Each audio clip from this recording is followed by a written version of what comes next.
आप सीरियस क्यों हैं? मुस्कुराते रहिए, डॉक्टर्स मुस्कुराते हुए अच्छे लगते हैं।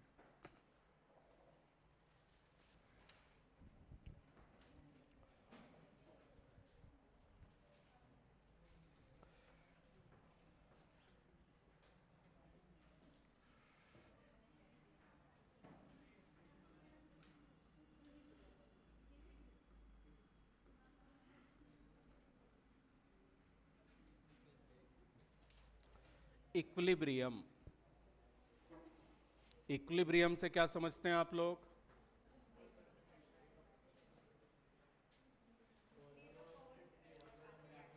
चलिए मेरे क्वेश्चन का आंसर दीजिए। ये बच्ची अभी इक्विलिब्रियम में है या नहीं है? तो यहां इतना तो कम से कम क्लियर है कि फॉरवर्ड और बैकवर्ड डायरेक्शन रिएक्शन की बात नहीं करेंगे। अब ये इक्विलिब्रियम में है या नहीं ये खुद नहीं बता सकती। इसको कौन बता सकता है? मैं बता सकता हूं। मैं इसको ऑब्जर्व कर रहा हूं। अब मैं देख रहा हूं कि अभी मुस्कुराते वक्त इसका जितना होठ खुला है, 2 मिनट के बाद भी उतना ही है, 5 मिनट के बाद भी उतना ही है। एक्सप्रेशन में कोई चेंज आ ही नहीं रहा है टाइम के साथ। तो हम बोल देंगे that C is in equilibrium. तो इक्विलिब्रियम को कैसे डिफाइन करते हैं? Equilibrium is that state of the system where the observable properties, जिन प्रॉपर्टीज को हम ऑब्जर्व कर सकते हैं, अगर वो टाइम के साथ चेंज नहीं हो रहा है, then we say that this system is in equilibrium.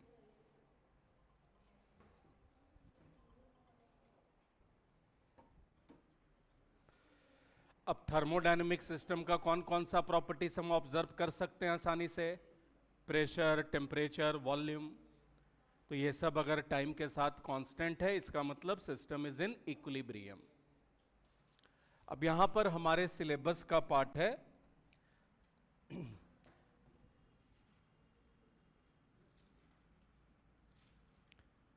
Equilibrium. इसको अगर हम दो पार्ट्स में डिवाइड कर दें, physical equilibrium and chemical equilibrium.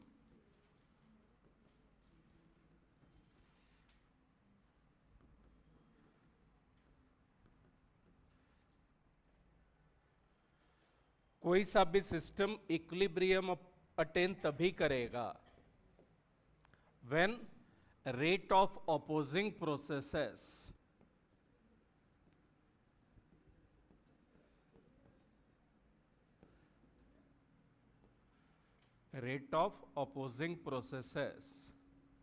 becomes same।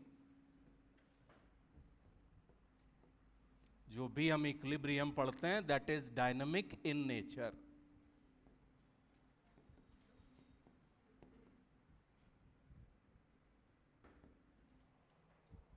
मतलब दो ऑपोजिंग प्रोसेसेस कंटिन्यूअसली होते रहेगा, और जहां पे दोनों ऑपोजिंग प्रोसेसेस का स्पीड सेम हो जाएगा, that will be example of dynamic equilibrium.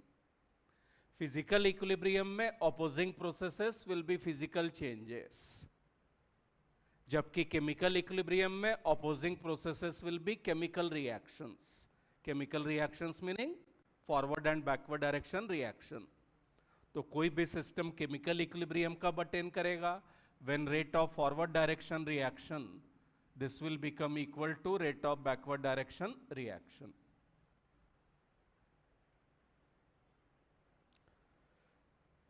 Physical equilibrium में opposing processes are physical changes, chemical equilibrium में opposing processes will be chemical reactions. कोई भी सिस्टम इक्विलिब्रियम कब अटेन करेगा? When rate of opposing processes will become same. Clear है यहां तक? अब केमिकल इक्विलिब्रियम में जो सबसे पहला इंपॉर्टेंट पार्ट है that is law of mass action.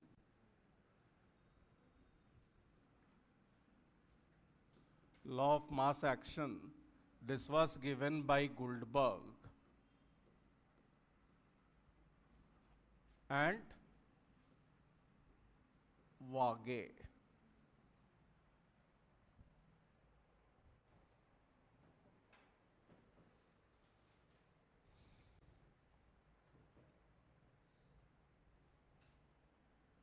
Derivations पे हम लोग नहीं जाएंगे, आप डायरेक्टली डेफिनेशन लिख लीजिए इसका। Rate of chemical reaction, rate of chemical reaction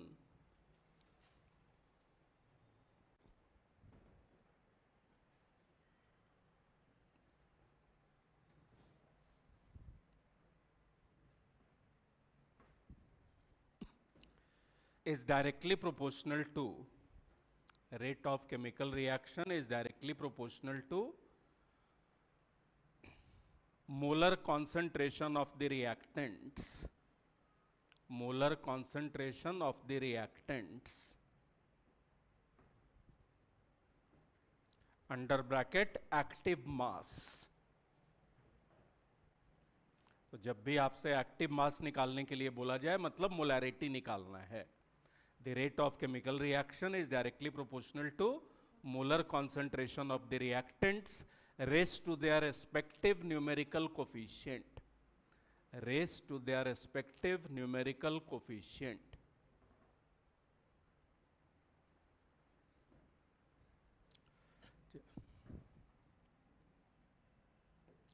जैसे इस तरीके से अगर हम कोई एक रिएक्शन लिख ले, then equilibrium constant, this will be ratio of concentration of product by concentration of reactant, या इसी को अगर हम A लिख दें, इसको B लिख दें।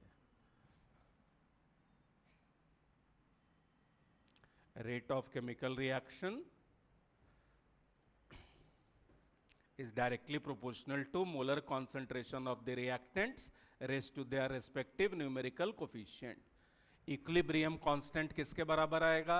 This will be equal to ratio of molar concentration of product and reactant raised to their respective numerical coefficient. ये जो रिलेशन आता है इसको हम बोलते हैं law of chemical equilibrium, law of chemical equilibrium.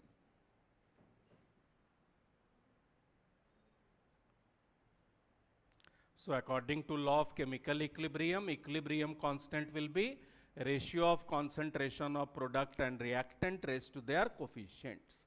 Clear है यहां तक? अब यहां पर इक्विलिब्रियम कांस्टेंट को किसके टर्म्स में रिप्रेजेंट किया गया है? स्क्वायर ब्रैकेट मतलब एक्टिव मास और molar concentration. Equilibrium constant represented in terms of concentration, इसको हम लिखते हैं as Kc, equilibrium constant in terms of concentration। This will be equal to ratio of concentration of product and reactant raised to their coefficients।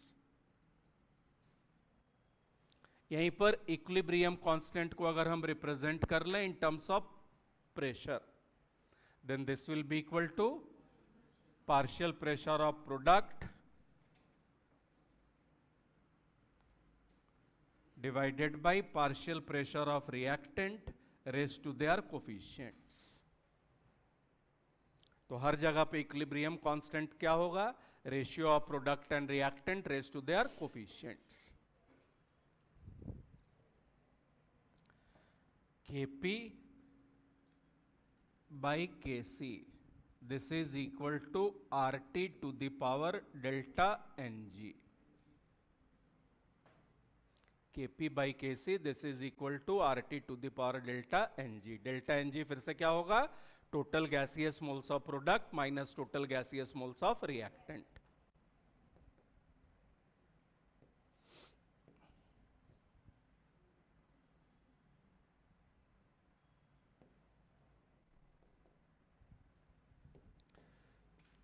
अगर delta Ng का value positive में आ गया, क्या हो जाएगा यहां पर? Kp is greater than Kc। If delta Ng is equal to 0, Kp will be equal to Kc, and if delta Ng is negative, Kp is less than Kc।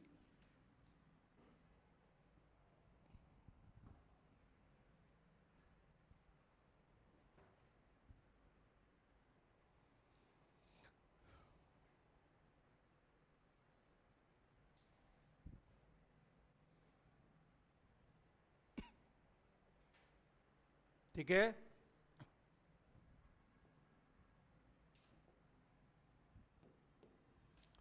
एक हम इक्वेशन लिख लें यहां पर, N2 plus 3H2 gives 2NH3।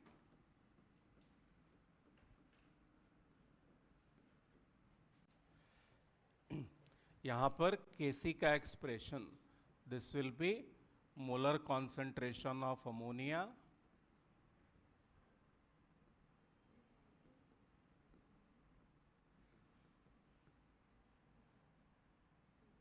यही आएगा।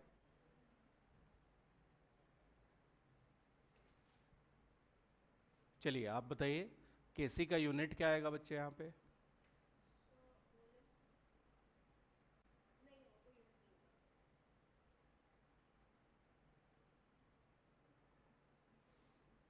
ये square bracket term यहां पर क्या डिनोट करता है? Molarity.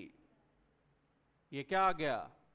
Molarity square divided by molarity into molarity cube, molarity to the power 4, और ये आ गया molarity to the power -2। Molarity क्या होता है? Moles per litre. Molarity is concentration in terms of moles per litre. यही आ गया, और ये आ गया हमारे पास moles to the power -2 litre square. समझ गए? वैसे ही अगर हम यहां पर इक्वेशन लिख लें इन टर्म्स ऑफ Kp, ये हो जाएगा partial pressure of NH3 whole square by partial pressure of N2 to partial pressure of H2 whole cube. यहां पर Kp का अगर यूनिट पूछे, पार्शियल प्रेशर सपोज एटमॉस्फेयर्स में दिया है, तो Kp का यूनिट क्या हो जाएगा? Atmosphere to the power -2। कर लेंगे सब? ऐसे हम एक इक्वेशन लिख लें, NH4HS ammonium hydrogen sulphide, this is giving NH3 plus H2S। यहां पर Kp का अगर हम लिख लें expression, this will be partial pressure of NH3 to partial pressure of H2S by partial pressure of NH4HS। concentration or partial pressures of pure solid or pure liquid, that is constant, and the value of constant is taken to be 1। तो इसका value तो ये तो solid state में मतलब 1 हो गया, और ये आ गया यहां पर partial pressure of NH3 to partial pressure of H2S। समझ गए?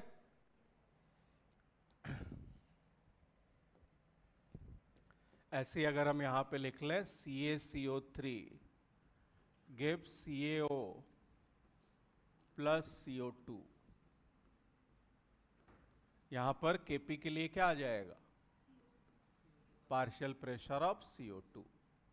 प्योर सॉलिड्स या प्योर लिक्विड्स, ये Kp या Kc के फाइनल एक्सप्रेशन में कभी नहीं आएगा।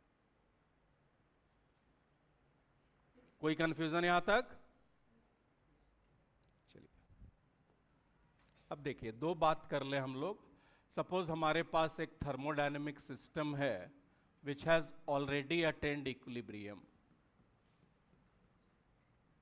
अब यहां पर अगर हम निकाल ले दिस हैज अटेन्ड इक्विलिब्रियम, अगर हम यहां पे निकाल ले ratio of rate constants, that is ratio of concentration of product and reactant raise to their coefficient, तो इसको हम रिप्रेजेंट करेंगे इक्विलिब्रियम कांस्टेंट K से। एक दूसरा सिस्टम हम ले लें, and suppose this system is yet to attain equilibrium,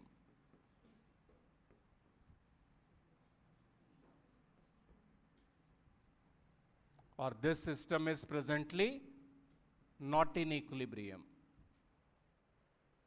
अब यहां पर अगर हम निकाल लें ratio of rate constants, that is ratio of concentration of product and reactant raised to their coefficients, then this will be represented by reaction quotient Q.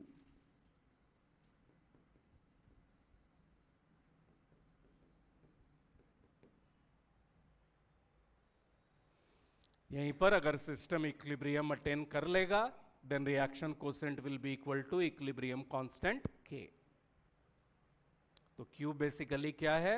Ratio of concentration of product and reactant raise to their coefficients at any condition.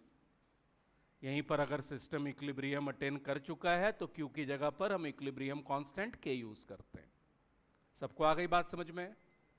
अब हर system का ultimate target क्या होता है? To attain equilibrium.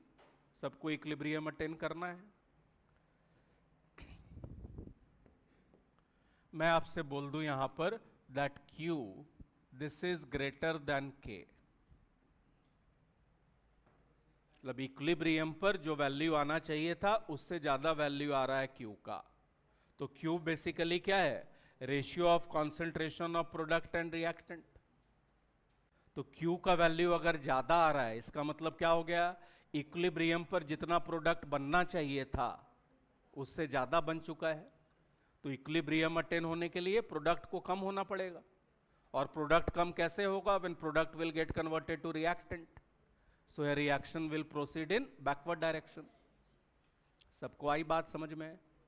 Q का value अगर ज्यादा आ रहा है इसका मतलब इक्विलिब्रियम अटेन करने के लिए जितना प्रोडक्ट बनना चाहिए था उससे ज्यादा बन चुका है. तो प्रोडक्ट को कम होना पड़ेगा. So product will have to be converted into reactant. So reaction will be favored in backward direction.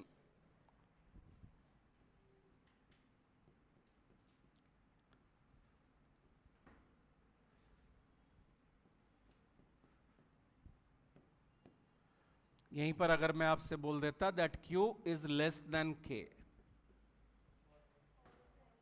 Forward direction. Equilibrium पे जितना प्रोडक्ट बनना चाहिए था उससे कम ही बना है. So more product formation has to take place. So reactant will get converted to product or reaction will proceed in forward direction.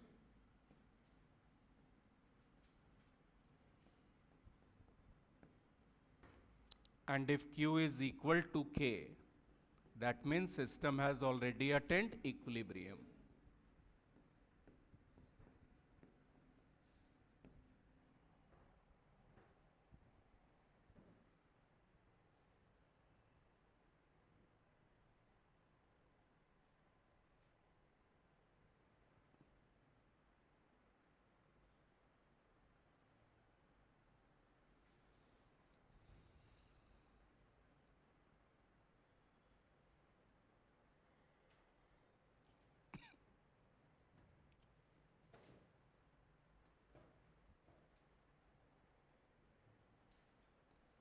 सबको आ गई बात समझ में? चलिए अब लिख लीजिए characteristics of equilibrium constant K. Characteristics of equilibrium constant K.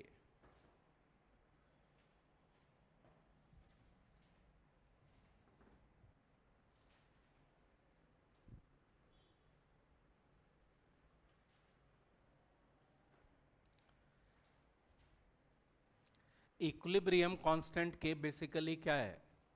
Ratio of concentration of product and reactant at equilibrium. अब अगर इक्विलिब्रियम कांस्टेंट K का वैल्यू बहुत ज्यादा आ रहा है इसका मतलब इक्विलिब्रियम पर प्रोडक्ट बहुत ज्यादा बन चुका है और इक्विलिब्रियम पर रिएक्टेंट बहुत कम बचा हुआ है और most of the reactant has been converted into product और reaction has gone towards completion stage. तो K के वैल्यू से हम प्रेडिक्ट कर सकते हैं कि रिएक्शन फॉरवर्ड डायरेक्शन में कितना दूर तक आगे जा चुका है. लिख लीजिए इसको.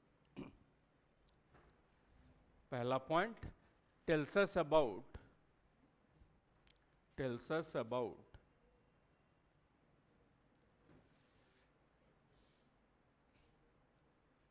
extent of chemical reaction.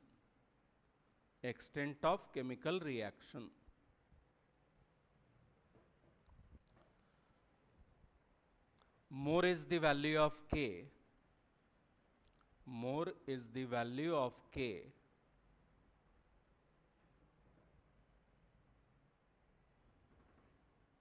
more the reaction has proceeded, more the reaction has proceeded,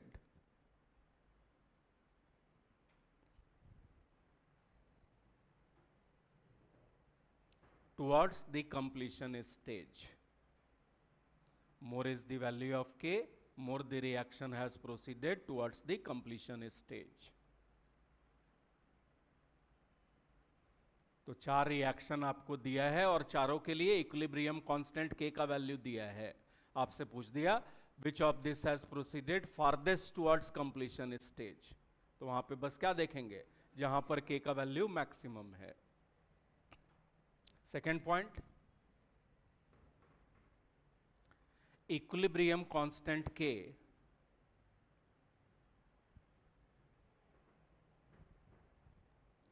is only function of temperature. Equilibrium constant k is only function of temperature. That is, by changing concentration, that is by changing concentration, pressure or volume,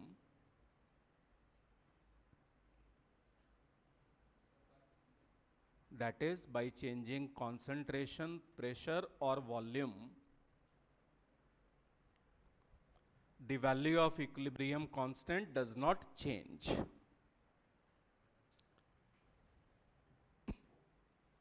That is by changing the value of concentration, pressure or volume, the value of equilibrium constant does not change. तो equilibrium constant k के value को सिर्फ एक ही parameter को change करके हम change कर सकते हैं, दैट इज टेम्परेचर. अब तीसरे पॉइंट लिखने के पहले समझ लें, यहां पर अब मान लिए हमारे पास एक इक्विलिब्रियम है, यहां पे इक्विलिब्रियम कांस्टेंट हो गया ratio of concentration of product and reactant. अब सपोज इस रिएक्शन को हम हाफ से मल्टीप्लाई कर दें,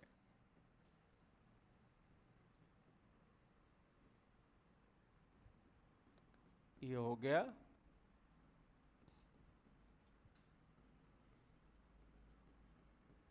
यही आ गया. P बाई आर क्या है यहां पर, इक्विलिब्रियम कांस्टेंट के, और इसी को हम लिख सकते हैं k to the power half. ठीक है. इसी रिएक्शन को अगर हम 2 से मल्टीप्लाई कर देते,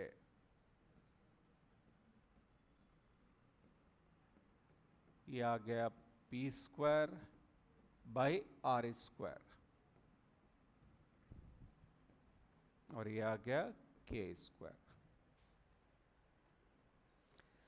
इस रिएक्शन को अगर हम -1 से मल्टीप्लाई कर दें, तो किसी रिएक्शन को -1 से मल्टीप्लाई करेंगे तो क्या होगा, reaction will get reversed.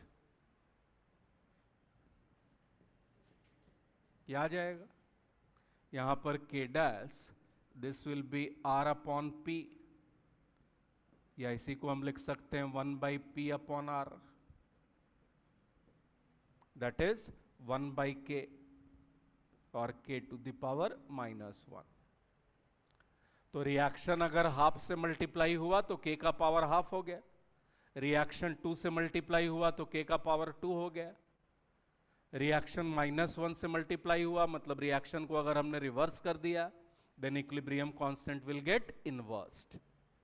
तो किसी रिएक्शन को अगर हम x से मल्टीप्लाई करेंगे तो इक्विलिब्रियम कांस्टेंट k का पावर क्या हो जाएगा, x. लिख लीजिए इसको.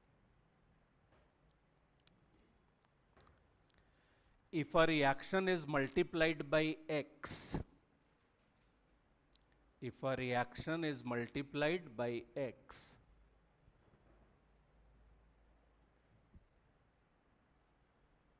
the power of equilibrium constant will become x. जितने से रिएक्शन मल्टीप्लाई होगा वो इक्विलिब्रियम कांस्टेंट k का पावर हो जाएगा. ठीक है.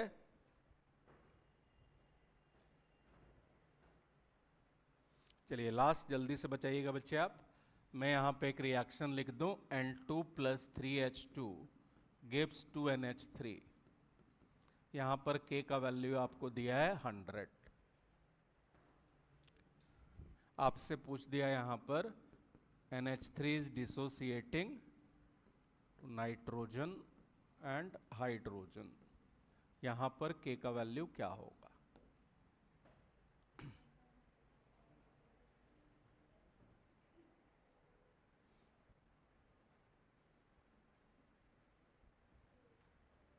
हाँ बोलिए।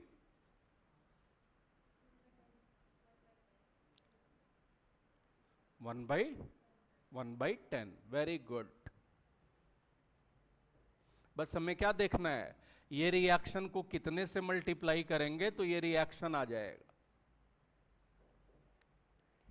हाफ से, 2 से।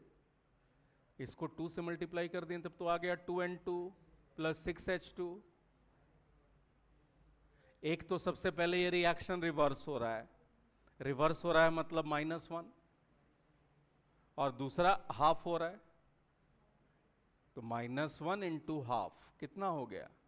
-½ तो इस रिएक्शन को कितने से मल्टीप्लाई करना पड़ेगा? -½ से, तब जाकर के ये इक्वेशन आएगा। और जितने से रिएक्शन मल्टीप्लाई होता है वो K का पावर हो जाता है, तो K का वैल्यू यहां पर क्या आ गया?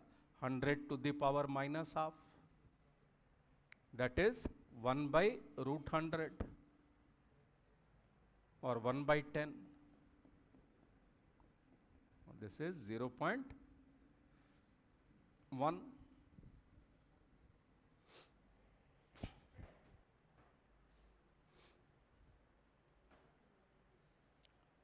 समझ गए? हो जाएगा ये सब क्वेश्चन? चलिए आप बताइएगा बच्चे जल्दी से। N2 + O2 gives 2NO। ठीक है, मैं लिख दूं आपको यहां पर 4NO gives 2N2 + 2O2। यहां पर K का वैल्यू है 10। यहां पर K का वैल्यू क्या होगा?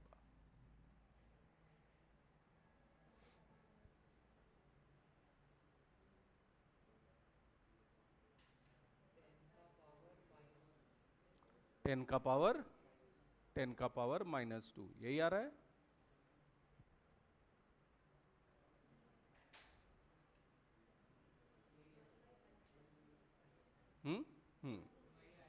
बिल्कुल, यहां पर इसको मल्टीप्लाई करना पड़ेगा हमें, -1 × 2 -2,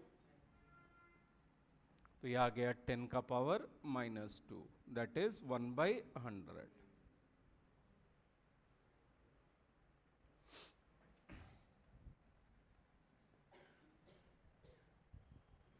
अब देखिए, सपोज हमारे पास एक रिएक्शन है, यहां पर K का वैल्यू हो गया P/R। अब सपोज इसी रिएक्शन को हम 2 स्टेप्स में ब्रेक कर लें। Suppose this reaction is taking place in 2 steps. सबसे पहले स्टेप में रिएक्टेंट कन्वर्ट हो रहा है एक इंटरमीडिएट में, यहां पर K डैश ये हो गया I/R। Then intermediate is getting converted to product, ये हो गया P/I।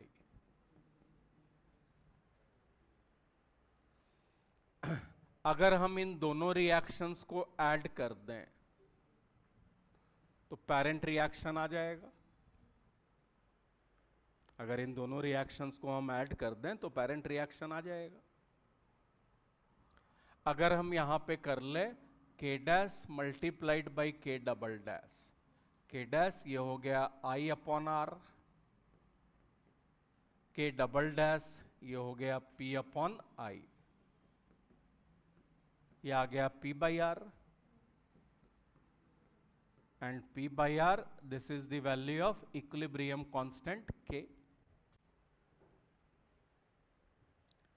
तो अगर हम रिएक्शंस को ऐड करेंगे, जो रिएक्शन ऐड होगा उसका इक्विलिब्रियम कांस्टेंट मल्टीप्लाई हो जाएगा, मतलब जो रिएक्शन सब्ट्रैक्ट होगा उसका इक्विलिब्रियम कांस्टेंट डिवाइड हो जाएगा। लिख लीजिए लास्ट पॉइंट में,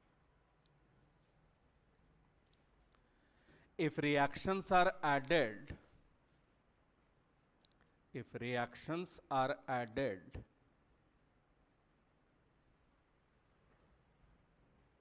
equilibrium constants are multiplied, if reactions are added, equilibrium constants are multiplied, and if reactions are subtracted, and if reactions are subtracted, equilibrium constants are divided.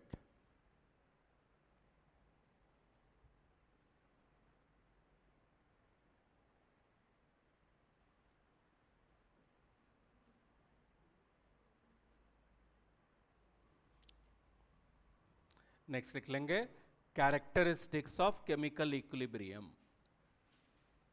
Characteristics of chemical equilibrium.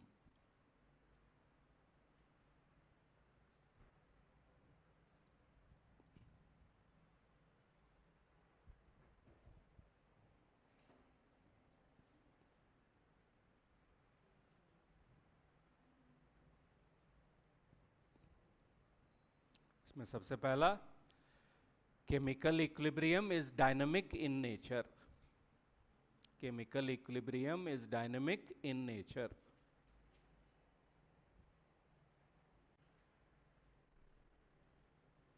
that is rate of forward direction reaction is equal to rate of backward direction reaction.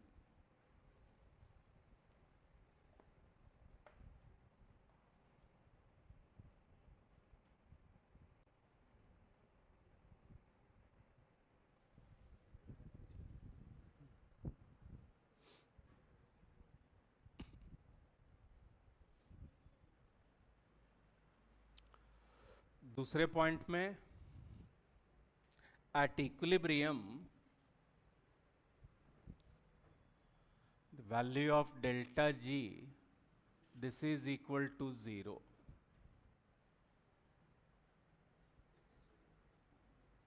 ये कल ही पढ़ा था हमने criterion of spontaneity में, equilibrium पे delta G का value 0 होगा।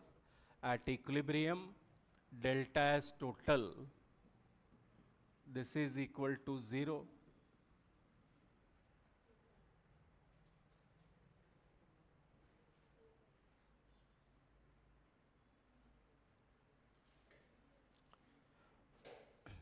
Next point, catalyst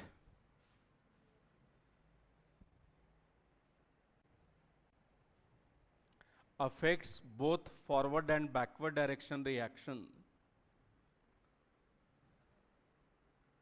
Catalyst affects both forward and backward direction reaction equally.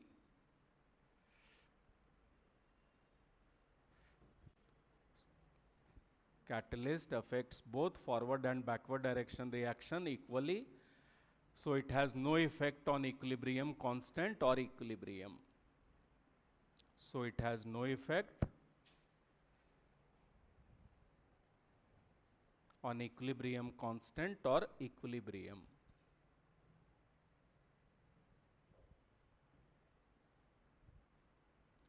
And last point,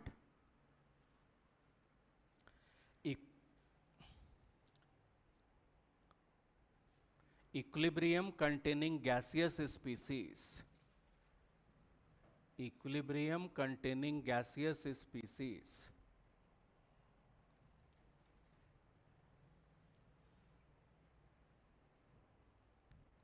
can only be attained, equilibrium containing gaseous species can only be attained in closed containers.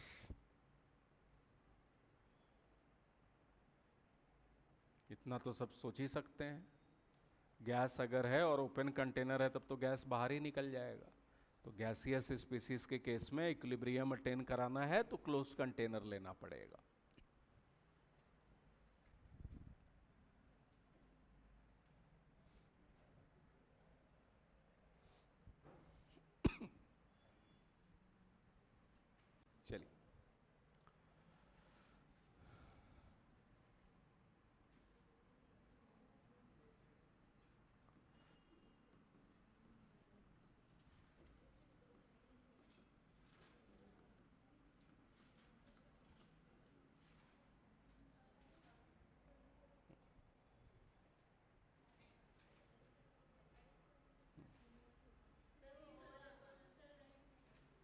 क्या AC नहीं चल रहा है? गर्मी लग रही है?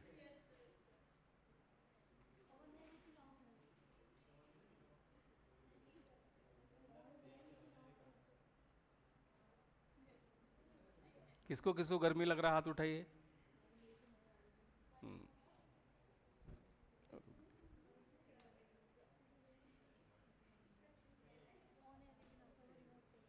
अच्छा,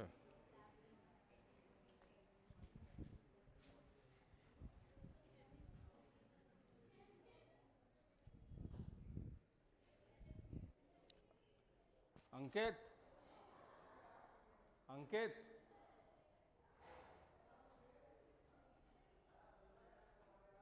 वो एसी नहीं चल रहा है। चलो।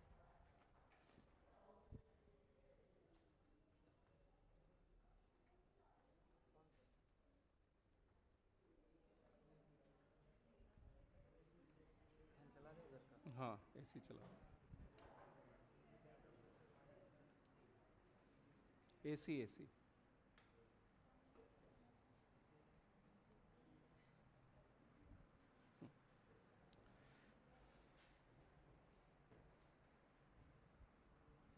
केमिकल इक्विलिब्रियम में यही 3 सेक्शंस है जहां से मेनली क्वेश्चन आते हैं। Law of mass action, characteristics of equilibrium constant, और तीसरा हम लोग ये देख रहे हैं ले सातले प्रिंसिपल।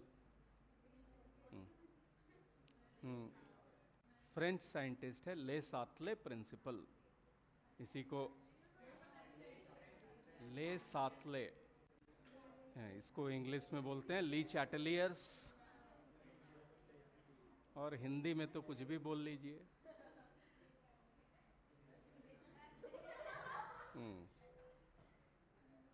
चलिए लिख लीजिए इसमें,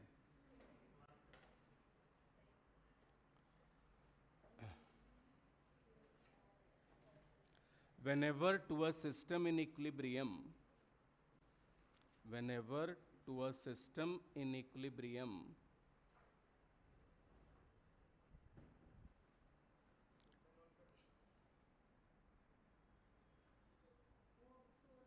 we subject change of, whenever to a system in equilibrium, we subject change of concentration,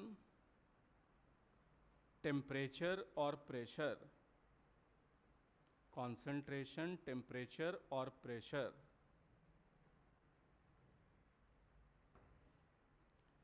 the equilibrium moves in that direction,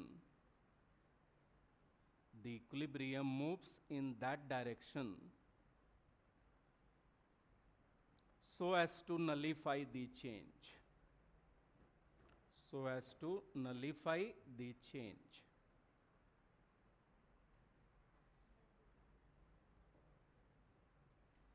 मतलब इक्विलिब्रियम पर अगर हम कोई चेंज इंपोज करेंगे तो इक्विलिब्रियम उसी डायरेक्शन में जाएगा जिसके कारण जो इफेक्ट हमने प्रोड्यूस किया था उसका इफेक्ट खत्म हो जाए।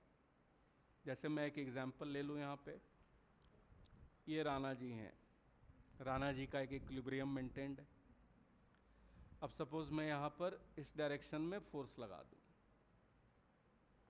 अब क्या हुआ, इनका सर पीछे की तरफ चला गया। हम लोग देख लें effect of concentration.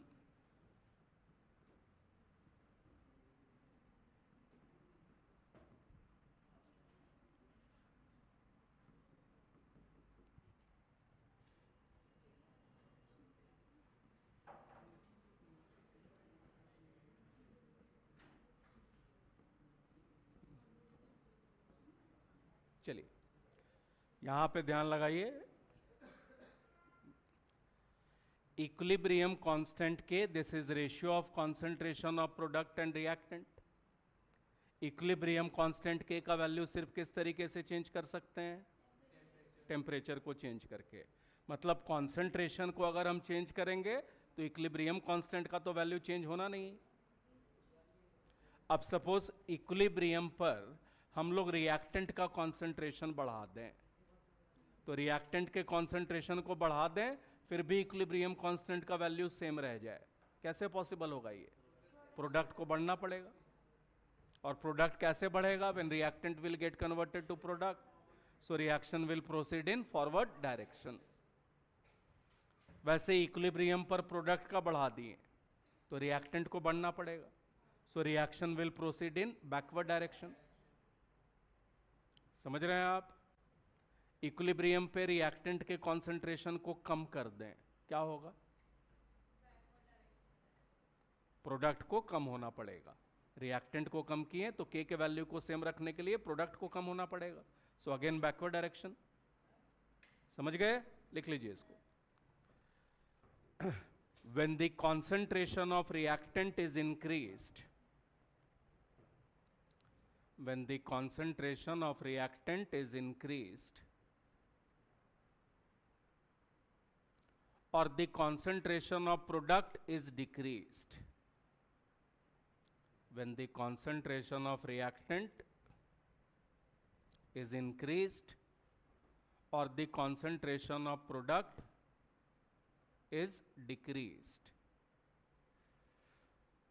forward direction reaction is favored and vice versa. मतलब प्रोडक्ट के कॉन्सेंट्रेशन को बढ़ा दें और रिएक्टेंट के कॉन्सेंट्रेशन को कम कर दें तो फिर रिएक्शन बैकवर्ड डायरेक्शन में प्रोसीड करेगा।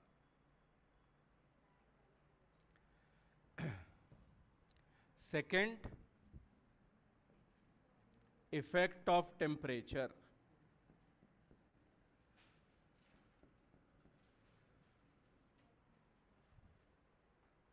एंडोथर्मिक रिएक्शन होने के लिए क्या होना है? एंडोथर्मिक रिएक्शन होने के लिए system has to absorb energy, और सिस्टम एनर्जी एब्जॉर्ब कब कर पाएगा? बाहर एनर्जी ज्यादा अवेलेबल होगा तभी तो एब्जॉर्ब करेगा, और बाहर ज्यादा एनर्जी कब अवेलेबल होगा? जब टेम्परेचर ज्यादा होगा। So endothermic reactions will be favoured at high temperature. लिख लीजिए इसको। Endothermic reactions are favoured at high temperature, exothermic reactions are favoured at low temperature.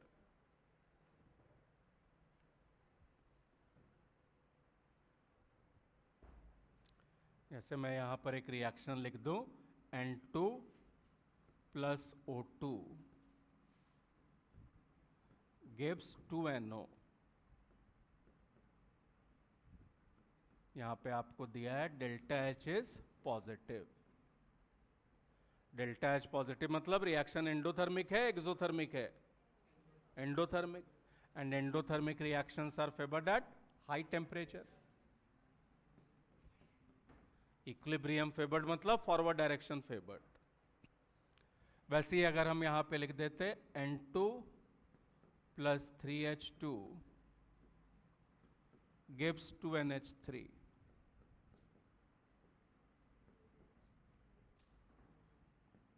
delta H is negative, reaction is exothermic, so this will be favored at low temperature। चलिए आपको जल्दी से बताइए। A plus B give C plus D plus 20 kilo joule per mole. This will be favoured at high temperature और low temperature?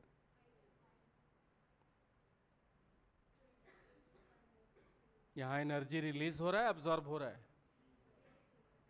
और energy release होता है तो कौन सा प्रोसेस? तो हीट एनर्जी प्रोडक्ट साइड में लिखा है मतलब एनर्जी रिलीज हो रहा है, और यहां पे डेल्टा एच का वैल्यू नेगेटिव है, तो एक्सोथर्मिक रिएक्शन को ऐसे भी लिख सकते हैं। So here this will also be favoured at low temperature. समझ गए? तो क्वेश्चन को ध्यान से देखना है।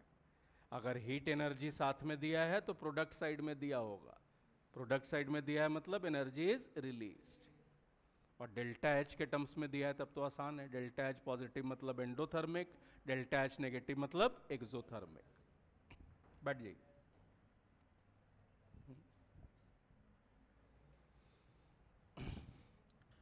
तीसरा हम लोग देख ले यहां पर इफेक्ट ऑफ प्रेशर।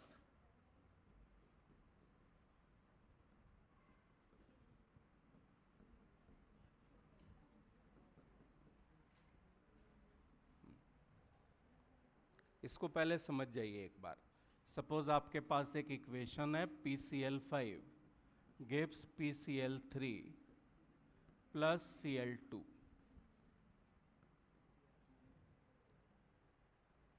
यहां पर Kp का वैल्यू ये हो जाएगा partial pressure of PCl3 to partial pressure of chlorine by partial pressure of PCl5, यही होगा। And partial pressure of a component is product of mole fraction of that component multiplied by total pressure, Dalton's law. और partial pressures are directly proportional to total pressure. तो total pressure अगर बढ़ रहा है इसका मतलब पार्शियल प्रेशर्स बढ़ रहा है। Now suppose for this system in equilibrium total pressure is increased. Total pressure ये हमने बढ़ा दिया, क्या होगा? सारे पार्शियल प्रेशर टर्म बढ़ जाएंगे। दो पार्शियल प्रेशर टर्म न्यूमरेटर में है, एक डिनोमिनेटर में है, तो ज्यादा इंक्रीमेंट किधर आएगा? न्यूमरेटर साइड में। तो K के वैल्यू को सेम रखने के लिए किसको बढ़ना पड़ेगा? डिनोमिनेटर। डिनोमिनेटर मतलब रिएक्टेंट, तो रिएक्टेंट को बढ़ना पड़ेगा, मतलब reaction will be favoured in backward direction. तो हाई प्रेशर पे बैकवर्ड डायरेक्शन फेवर होगा। यहीं इक्विलिब्रियम पर टोटल प्रेशर हम कम कर देते तो सारा पार्शियल प्रेशर टर्म कम हो जाता। अब इस केस में ज्यादा कमी किधर आ जाता? न्यूमरेटर साइड में। तो K के वैल्यू को सेम रखने के लिए न्यूमरेटर को या प्रोडक्ट को बढ़ना पड़ता। सो reaction will proceed in forward direction. तो लो प्रेशर पे फॉरवर्ड डायरेक्शन फेवर होगा। अब जो बातें आपको कॉम्पिटिटिव एग्जाम के लिए याद रखना है उसको ध्यान से देखिए। यहां पे प्रोडक्ट साइड में गैसियस मोल्स कितने हैं? 2। रिएक्टेंट साइड में कितना है? 1। If gaseous moles of product is more, then the equilibrium will be favored at low pressure. लिख लीजिए इसको।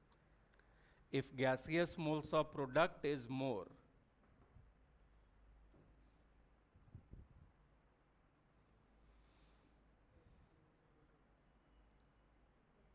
if gaseous moles of product is more, then the equilibrium is favored at low pressure.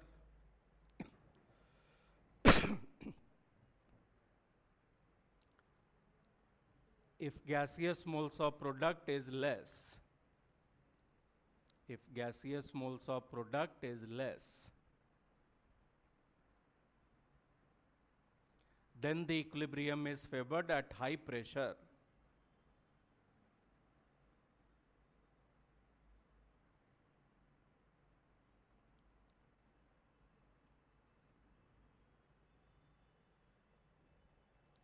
And if gaseous moles of reactants and products are same,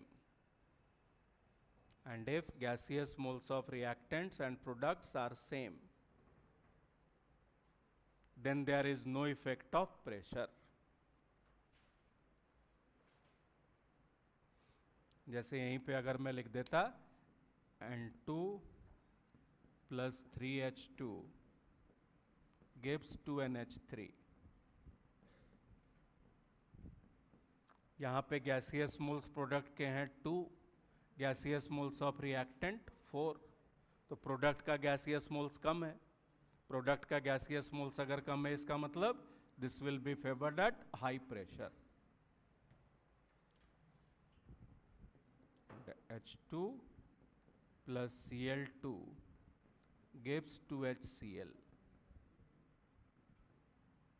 gaseous moles product का भी 2, gaseous moles reactants के भी 2। Reactant और product का gaseous mole same है, इसका मतलब there will be no effect of pressure.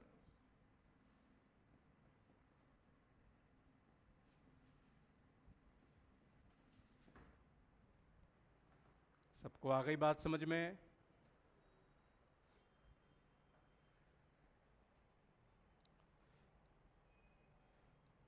तो ये तो हमने देख लिया, effect of concentration and pressure and temperature for chemical equilibrium.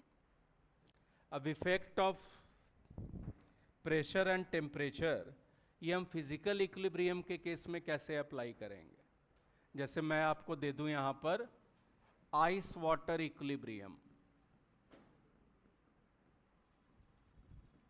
Ice water equilibrium,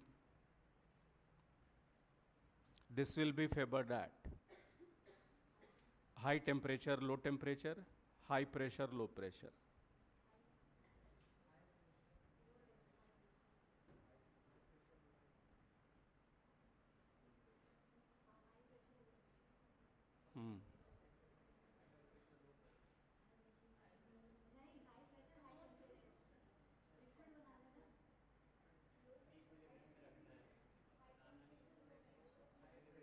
सबसे पहले टेम्परेचर में तो कोई कंफ्यूजन है ही नहीं, आइस को कन्वर्ट करना है लिक्विड में। आइस ज्यादा से ज्यादा लिक्विड में कब कन्वर्ट होगा? हाई टेम्परेचर पर या लो टेम्परेचर पे? High temperature. और conversion of ice to water, this is endothermic process, so this will be favoured at high temperature. अब प्रेशर के इफेक्ट पर आ जाइए।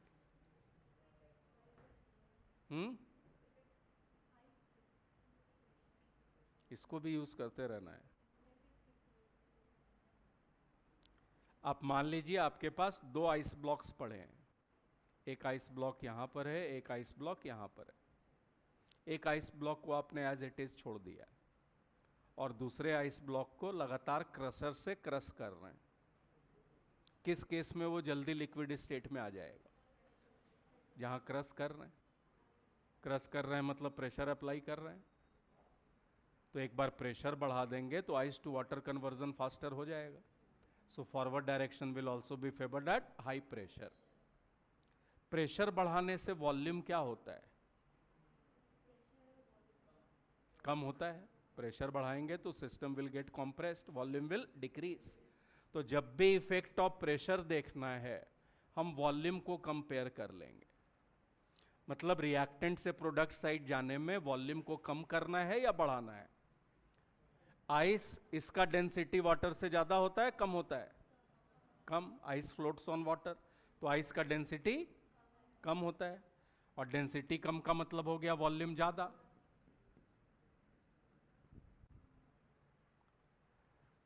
वाटर का वॉल्यूम कम, तो यहां पर रिएक्टेंट से प्रोडक्ट साइड में जाने के लिए वॉल्यूम को कम करना है, और वॉल्यूम को कम करने का मतलब प्रेशर बढ़ाना पड़ेगा। सो this will be favoured at high pressure. सबको आई बात समझ में? यहीं पर अगर हम लिख देते vaporization of water,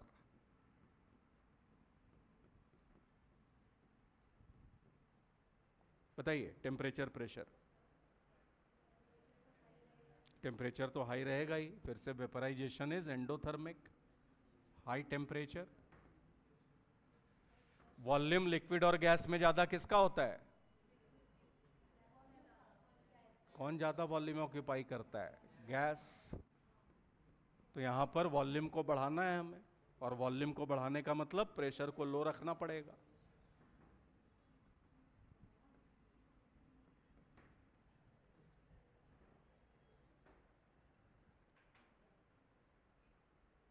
clear?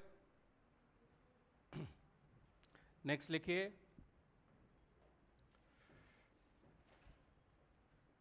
Effect of catalyst. Effect of catalyst क्या होगा रिद्धि? कैटलिस्ट का इक्विलिब्रियम पर क्या इफेक्ट होता है? No effect. तो बस लिख दीजिए नो इफेक्ट। कैटलिस्ट सिर्फ क्या करता है? एक्टिवेशन रिएक्शन के स्पीड को या तो बढ़ाता है या कम करता है। रिएक्शन के स्पीड को बढ़ाने के लिए एक्टिवेशन एनर्जी को कम करना होगा, और रिएक्शन के स्पीड को कम करने के लिए एक्टिवेशन एनर्जी को बढ़ाना पड़ेगा। सो कैटलिस्ट ईदर इंक्रीजेस और decreases rate of reaction. Catalyst का इक्विलिब्रियम पर कोई इफेक्ट नहीं पड़ता। And last, addition of inert gas. Addition of inert gas. Yes. हाँ.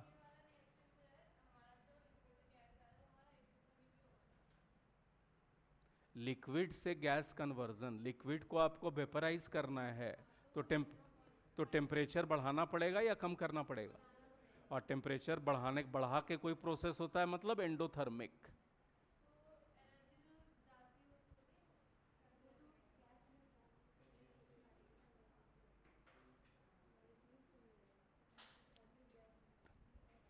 टेम्परेचर बढ़ा रहे हैं मतलब सिस्टम को एनर्जी दे रहे हैं आप।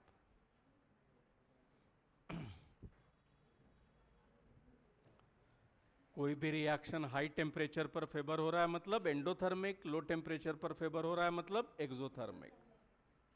ठीक है, चलिए, effect of addition of inert gas.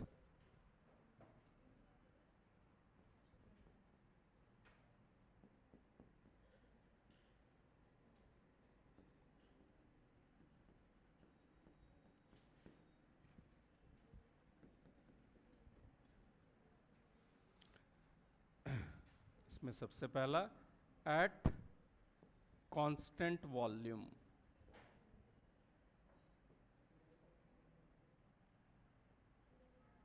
At constant volume, inert gas को अगर हम ऐड कर दें कांस्टेंट वॉल्यूम पर, then there is no effect on equilibrium.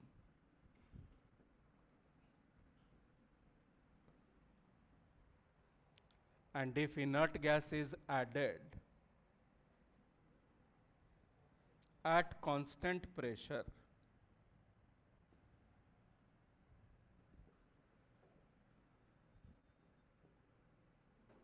then here dissociation reaction is favored.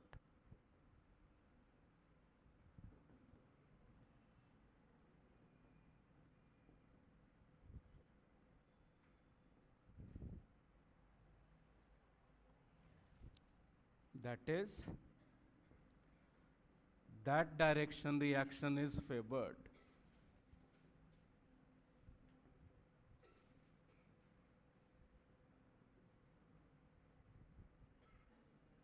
where gaseous moles increases.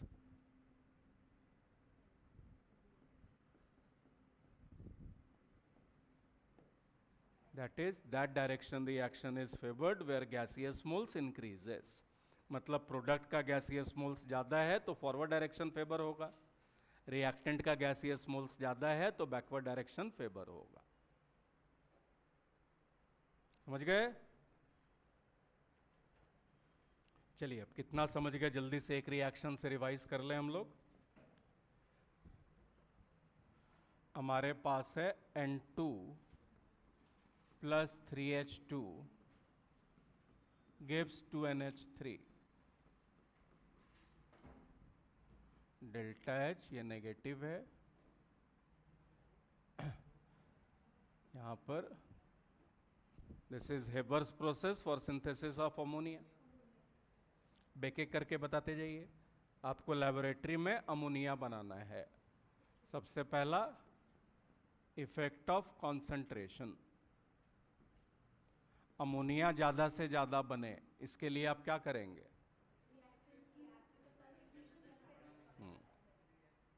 Product तो है ही नहीं आपके पास, अमोनिया बनाना है, तो अमोनिया ज़्यादा से ज़्यादा अमाउंट में बने, इसके लिए रिएक्टेंट का कॉन्सेंट्रेशन ज़्यादा लेना पड़ेगा। So concentration of nitrogen and hydrogen has to be taken in excess. Concentration of nitrogen and hydrogen will be taken in excess.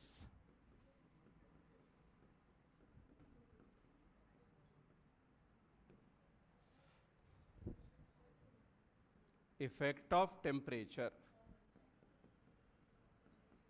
बोलिए। एक्सोथर्मिक है, लो टेम्परेचर, तो लो टेम्परेचर मेंटेन करना होगा यहाँ पे, तभी अच्छे साइंटिस्ट कहलाएंगे। Effect of pressure, gaseous moles of product is less, so this will be favoured at high pressure, तो प्रेशर हाई रखेंगे।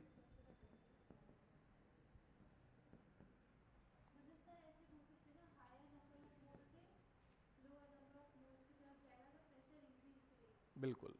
और अगर जैसे हम मतलब दोनों साथ में आ रहे, टेम्परेचर भी और प्रेशर भी, एक क्वेश्चन आया था उसमें ना, मतलब ये प्रेशर से अगर हम देख रहे थे तो वो फॉरवर्ड जा रहा था, लेकिन टेम्परेचर से देख रहे तो बैकवर्ड जा रहा था, तो उसमें किसको हो जाएंगे? हाँ, मतलब किसके हिसाब से हो जाएंगे? क्वेश्चन दिखाइएगा, ऐसे नहीं, ठीक है। कैटलिस्ट की अगर हम बात करें तो कैटलिस्ट क्या करेगा यहां पर? Will help to attain equilibrium at faster rate. Addition of inert gas at constant volume, constant volume पर इनर्ट गैस डालते हैं तो नो इफेक्ट, और यहीं पर अगर हम इनर्ट गैस को ऐड कर दें एट कांस्टेंट प्रेशर, किस डायरेक्शन में जाएगा? गैसियस मोल्स किधर ज्यादा है? जिधर ज्यादा है उधर ही जाना है रिएक्शन, तो रिएक्टेंट साइड में गैसियस मोल्स ज्यादा है, मतलब बैकवर्ड डायरेक्शन में जाएगा। So a reaction will be favoured in backward direction.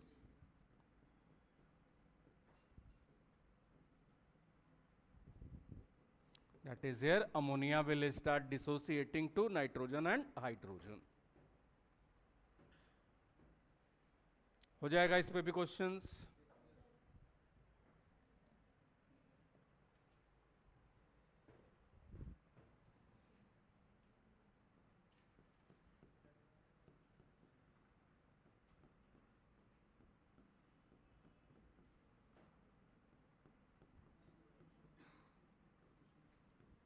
आपको दिया है टोटल प्रेशर एट इक्विलिब्रियम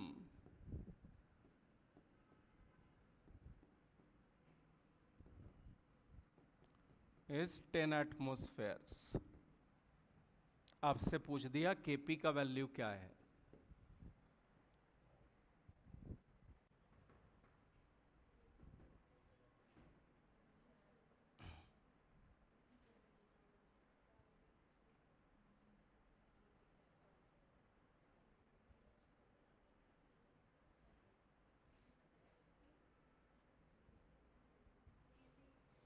ये सबको पता है, PV is equal to nRT और P is equal to nRT by V। अगर एक बार टेम्परेचर और वॉल्यूम को कांस्टेंट कर दें तो प्रेशर सिर्फ किस पे डिपेंड करेगा? मोल्स। और एक बार गैसियस मोल्स सेम है, टेम्परेचर वॉल्यूम सेम है, तो प्रेशर सेम होगा। इक्विलिब्रियम कंडीशन में प्रेशर टेम्परेचर तो सेम रहता ही है, वॉल्यूम। अब यहां पर अगर समय क्या देखना है? मोल्स। तो जो मोल्स का रेशियो होता है वही प्रेशर का भी रेशियो होगा। यहां पर NH3 और H2S ये किस रेशियो में है? 1:1। मतलब जितना प्रेशर अमोनिया का होगा इक्विलिब्रियम पर उतना ही H2S का भी होगा। तो सपोज NH3 का प्रेशर इक्विलिब्रियम पर है x एटमॉस्फेयर्स, तो ये भी कितना होगा? x। प्रेशर की बात सिर्फ गैस के लिए ही करेंगे, तो यहां पर टोटल प्रेशर एट इक्विलिब्रियम कितना हो गया? x के बेसिस पे बताइए। x plus x, pressure of ammonia plus pressure of H2S, this will B total pressure at equilibrium. ये कितना हो गया? 2x। और इसका वैल्यू आपको दिया है 10, मतलब x का वैल्यू हो गया 5 एटमॉस्फेयर्स। और प्रेशर ऑफ NH3 और H2S एट इक्विलिब्रियम इज 5 एटमॉस्फेयर्स। अब Kp के एक्सप्रेशन में रख दीजिए। Kp क्या होगा? Pressure of NH3 into pressure of H2S। ये आ गया 5 एटमॉस्फेयर्स तो 5 एटमॉस्फेयर्स 25 एटमॉस्फेयर स्क्वायर। समझ गए?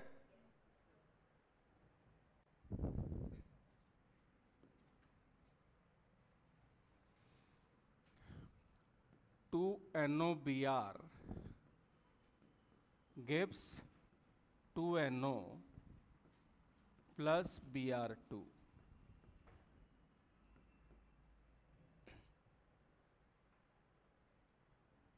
यहां पे आपको दिया है प्रेशर ऑफ ब्रोमीन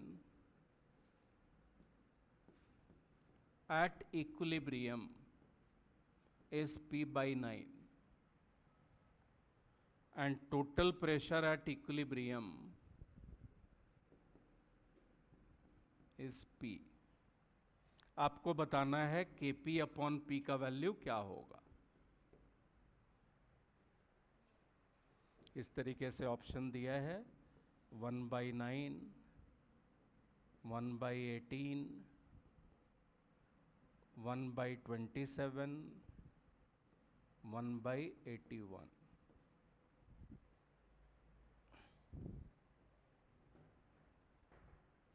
बस कैसे प्रोसीड करेंगे ये बताइए, यहां से बताते जाइए। Pressure of bromine at equilibrium, ये तो आपको दिया है P/9, इसका कितना होगा 1:2 रेशियो में बन रहा है प्रोडक्ट, तो जितना प्रेशर ब्रोमीन का उसका डबल NO का, तो NO जो मोलर रेशियो होता है वही प्रेशर का भी रेशियो होता है प्रोडक्ट्स का। तो इसका अगर है P/9, ये हो जाएगा डबल ऑफ P/9, 2P/9। यही हो गया। रिएक्टेंट का इनिशियली प्रेशर क्या था क्या नहीं है तो कुछ पता है नहीं, तो रिएक्टेंट इसका मान लें हम X। अब टोटल प्रेशर एट इक्विलिब्रियम, सबके प्रेशर को ऐड कर दें इक्विलिब्रियम पर तो टोटल प्रेशर आ जाएगा। टोटल प्रेशर एट इक्विलिब्रियम ये कितना आ गया X plus 2P/9 plus P/9, और ये आ गया X प्लस 3P/9, और ये आ गया X प्लस P/3। यही आ रहा है। और टोटल प्रेशर एट इक्विलिब्रियम ये आपको पहले से दिया है P, तो X का वैल्यू कितना आ गया P माइनस P/3, 2P/3।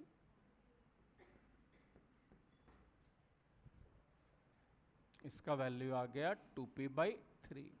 अब डेटा से मैच कर जाएगा। टोटल प्रेशर इक्विलिब्रियम पर ऐड करने पे कितना आना चाहिए P, and pressure of bromine at equilibrium should be P/9। अब वैल्यूज में बस रख दीजिए Kp अपॉन P। Kp क्या होगा यहां पर pressure of NO whole square to pressure of bromine divided bye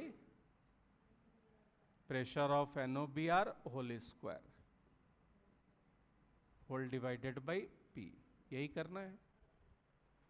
इसको सॉल्व करेंगे तो ये आ जाएगा P/81, P/81 divided by P, that will B 1/81।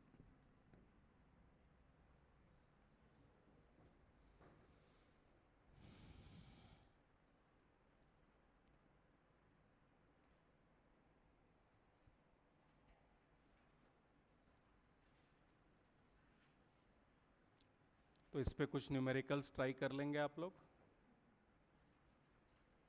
NEET में वैसे भी ज़्यादातर थ्योरेटिकल क्वेश्चन ही आते हैं। हाँ, न्यूमेरिकल जो आता है that is mainly from ionic equilibrium. कल की क्लास में आयनिक ही है।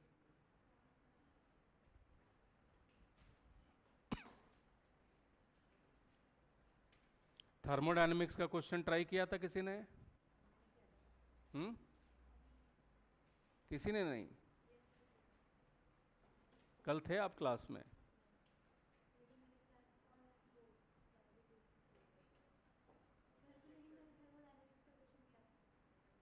क्लास अटेंड किया था, देखा भी नहीं।